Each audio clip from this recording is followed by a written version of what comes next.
Hello and welcome back to the Thomas Fitch Sports Show. It is currently 12:39 and OU still sucks. I'm your host, Thomas Fitch. We got a lot to talk about today, breaking down offensive performances, defensive performances. We're going to talk about the Red River Rivalry game next week and what OU's lost to Iowa State means for that. And we're going to talk some college football playoff. So let's get started.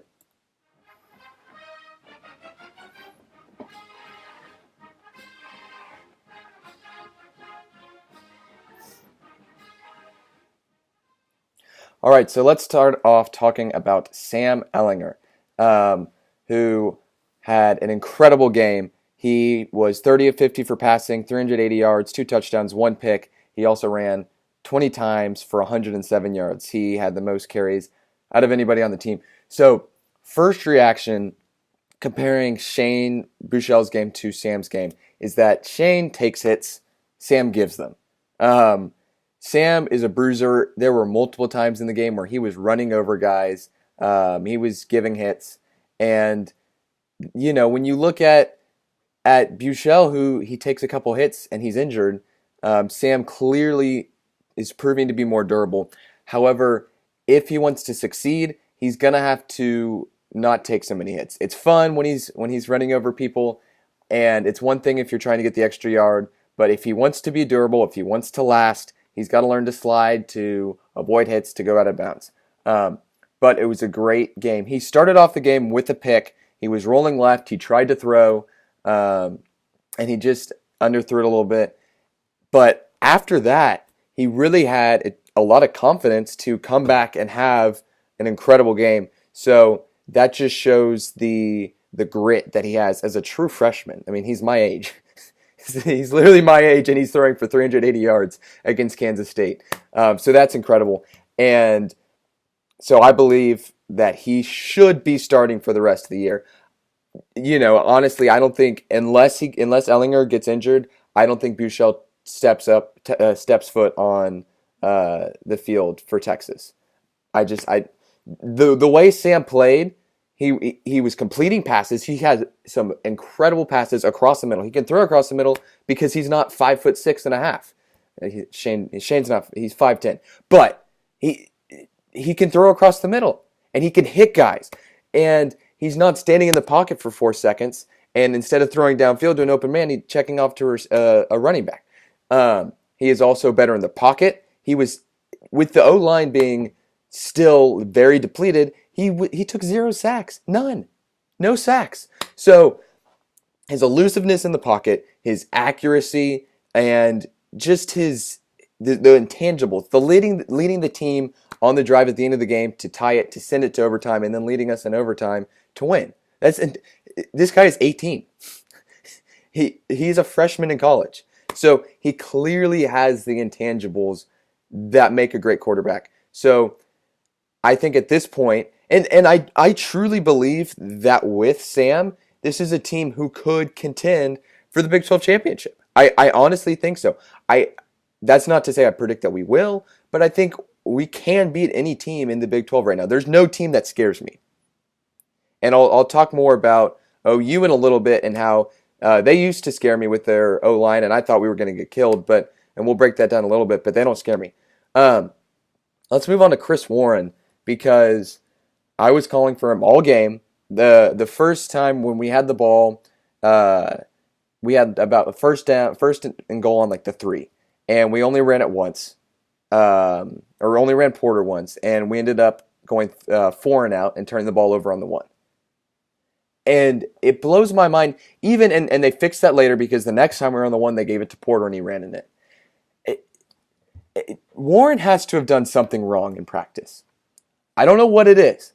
I don't know if he failed his Greek mythology test. I don't know. I don't know. I don't know why he's not getting. He got seven carries for 14 yards, and granted, he's averaging 2 a carry, so it's not like he's averaging 5 a carry, but still, he is a guy who you let him in the game for a while, you let him wear down the D line, and then he explodes. Against San Jose State, he was exploding in the second half when the D line was exhausted. But we put him in the game, and he stands and he takes, half little play actions every drive. He's not getting rushes.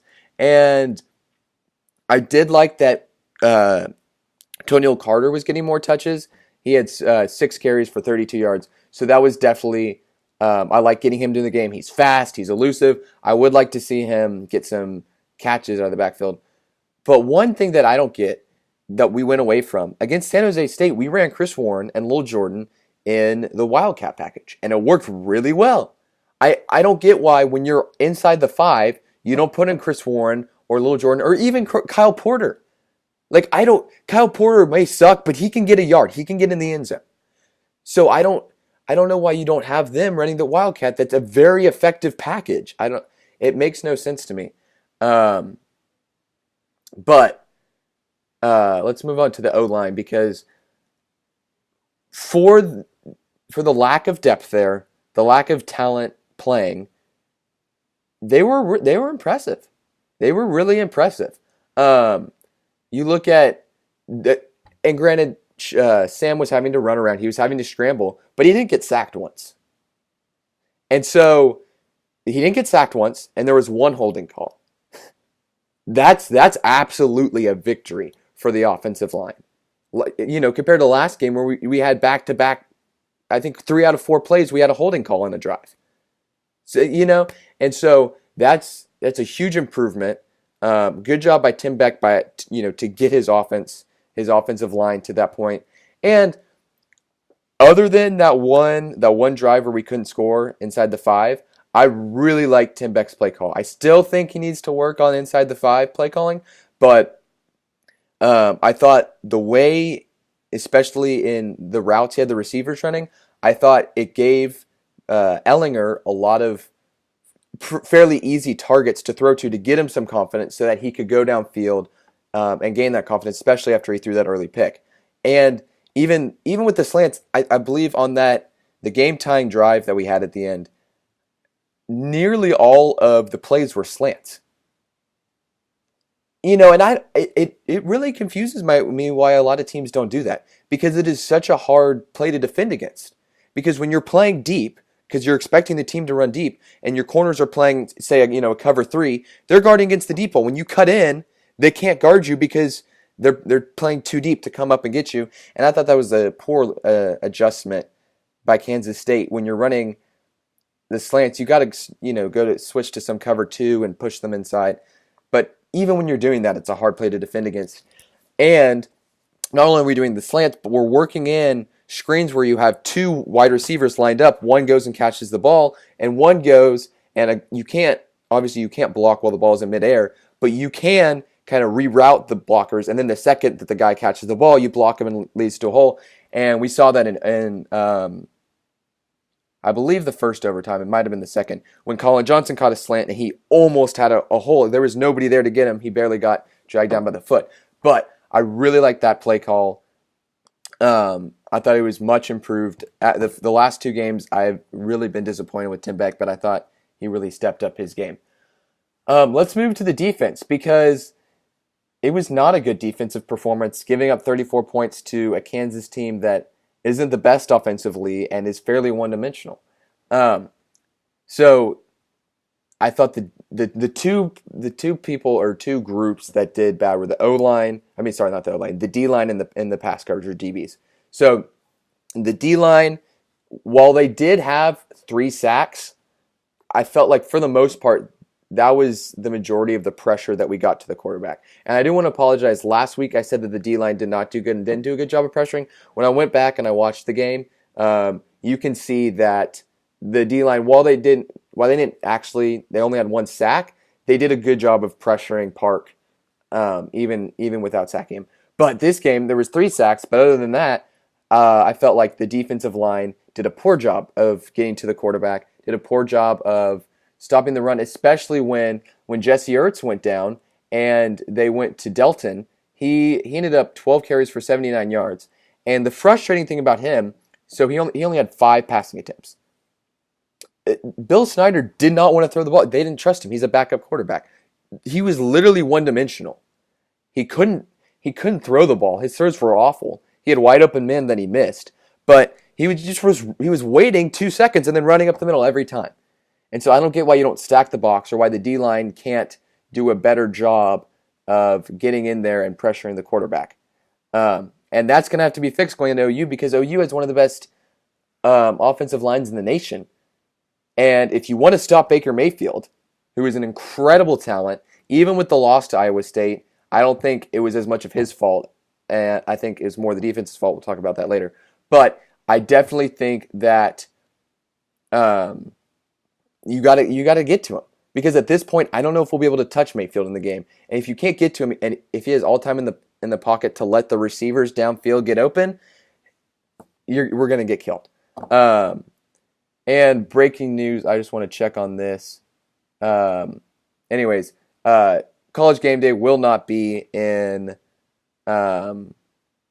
Dallas for the Texas OU game next week. I'm not sure who it's going to be, but it will be a division, either an FCS or D2 team, but it's not going to be Texas OU, unfortunately. That would have been fun. Let's go to pass coverage because that was also, there were a lot of lapses in pass coverage. There were way too many men open. And I think some of that is, again, because we knew that they were going to run a lot. And so, the game plan is you'd rather Jesse Ertz or their backup quarterback throw the ball and, force them to make bad throws. But there were still too many men just left wide open. And you can't do that. And I do think it'll be a little different against Oklahoma because you're expecting the pass more than the run, or at least a more balanced offensive attack. But that needs to improve because we saw the same thing against USC, and we got fortunate because there were a lot of drops. By the way, I'm getting news that it'll be Villanova, James Madison. That's where game day will be next week, just to let y'all know. But against USC, against San Jose State, against Maryland, there were too many lapses in coverage where it was, and it's often a tight end. But somebody finds their way to just get wide open, and we got to fix that. I'm going to do my stars of the game. It looks like we're running short. I only have 15 minutes with this podcast, but we'll probably do 2. So anyways, we're going to start off with the offensive MVP. There's no doubt in my mind that it's Sam Ehlinger. 487 yards of total offense, 2 touchdowns. 1 pick was the first play of the game, but his ability to lead the team shows that he's the quarterback of the future. And I want to be careful saying that because we said that about Boucher, we've said that about David Ash, Garrett Gilbert, but he looked good. He looks legit, and he's still a freshman. So that's the good news, is that he's young. He's still got a lot of years left in him. And so that's our offensive MVP. Defensive MVP, Malik Jefferson, who he really had an impressive game too. He had 10 total tackles, 6 solo tackles, half a sack, 2 tackles for loss. He's everywhere. He is, if you really want to, he's just so much fun. If you're watching the game, just watch him. Watch him on a play because he's flying. He's watching the quarterback. He's rushing. He'll be on the opposite side of the field and run to the other side, and he'll get a tackle. He's so athletic. I think he's going to be a top 10 draft pick, which is a shame to lose him, but he's incredible. And he's stepping up as a leader too. He's not only is he playing well on the field, but off the field he's leading the team. He's leading the defense.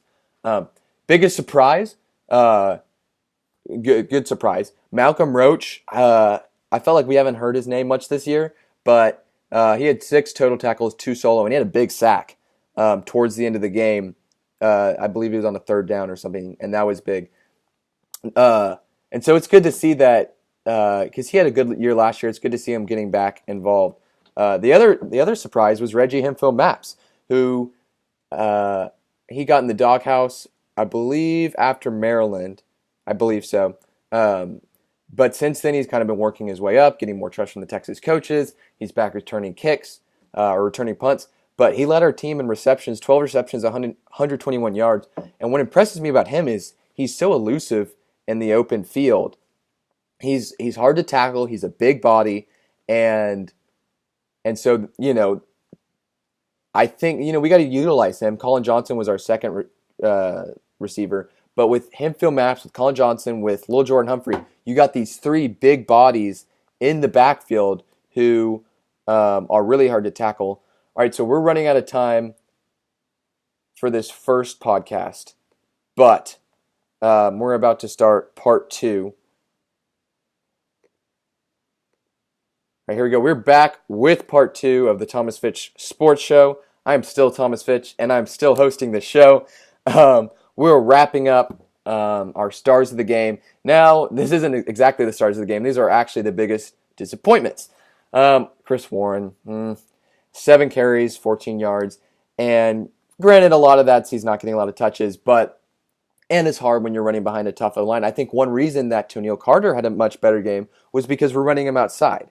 And when you're running outside and you have big guys like Lil Jordan, you have big guys like Colin Johnson, like Reggie Hemphill-Maps blocking, those guys can overman the defensive backs they're going against. But when you have a weak offensive line and you're trying to run Chris Warren up the middle, that doesn't work. However, he did have a great reception. He had one catch for 33 yards. That was a touchdown. And I think we need to utilize him and Carter out of the backfield more because they're both, especially, so Carter's just fast in space and he's elusive and he's good at catching. But Warren he's impossible to stop when he gets ahead of steam. Porter, he can be running like 2 times, like faster than anybody on the field, and the second he touches a defender, he just falls over. Warren, if he's got a head of steam, you're not going to stop him. He's going to jump over you. He's going to run through you. He's just big and he's fast.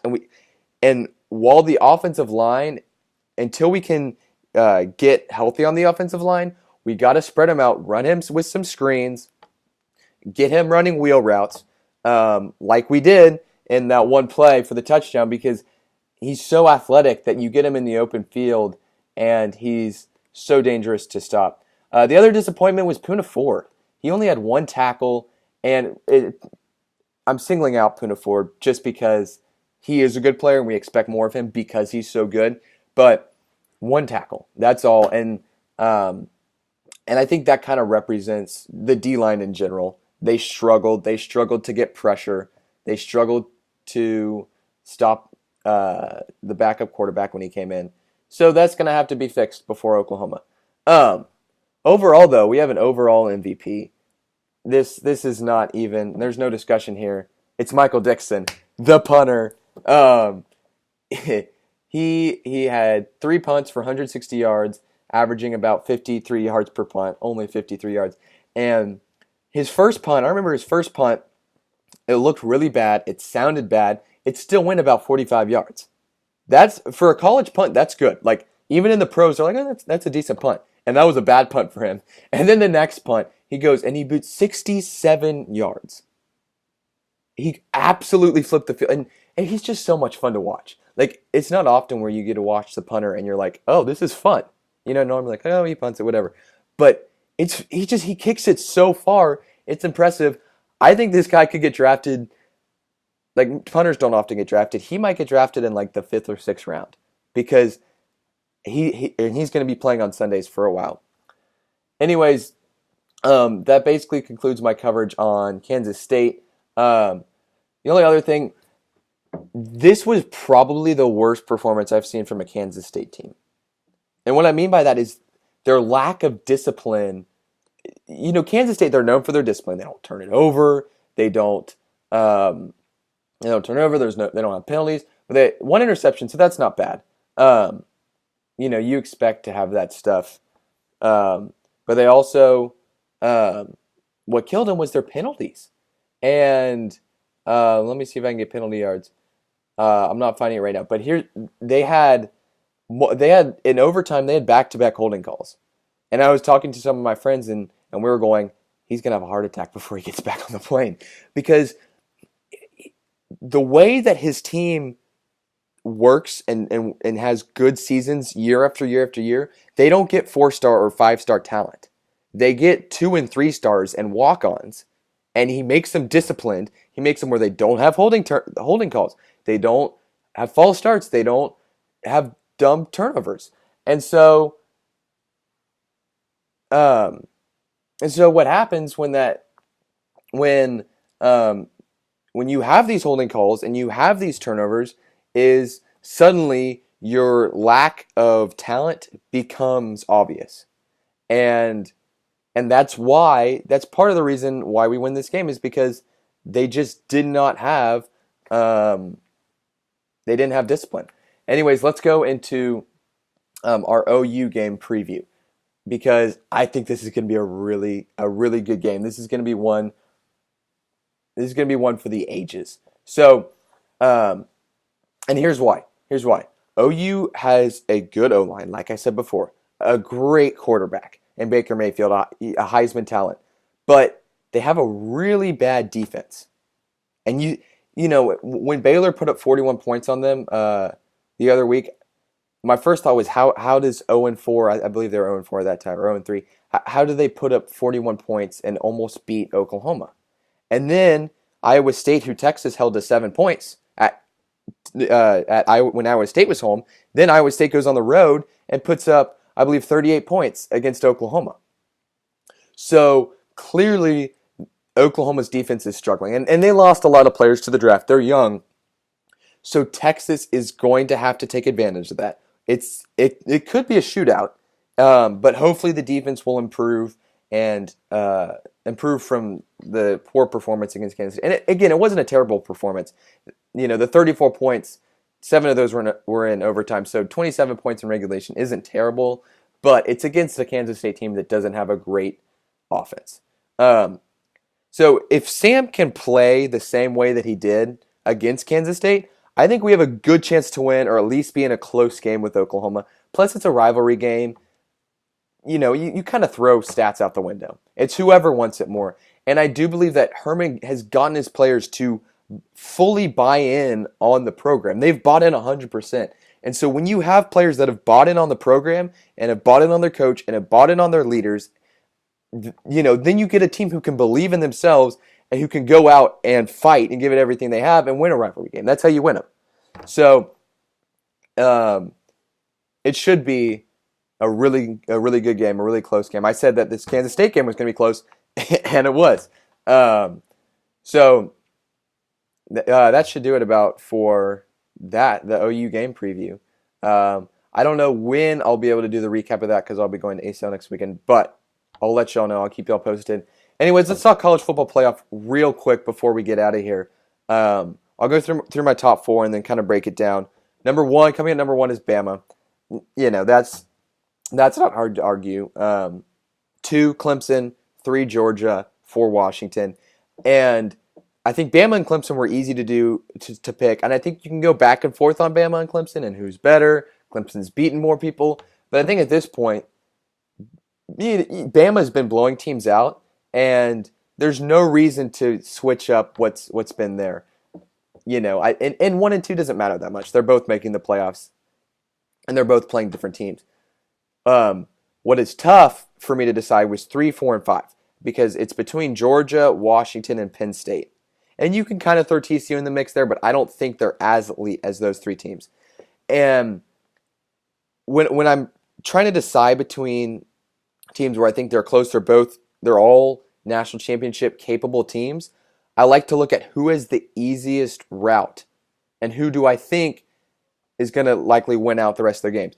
And that's why I put Washington ahead of Penn State. I think Georgia actually has a tougher route than Washington or Penn State, but I think that there are a couple teams who could beat Bama, and it's Clemson and Georgia. I don't think Washington can. I don't think Penn State can. And we saw Washington, a good team last year, who got killed by Bama.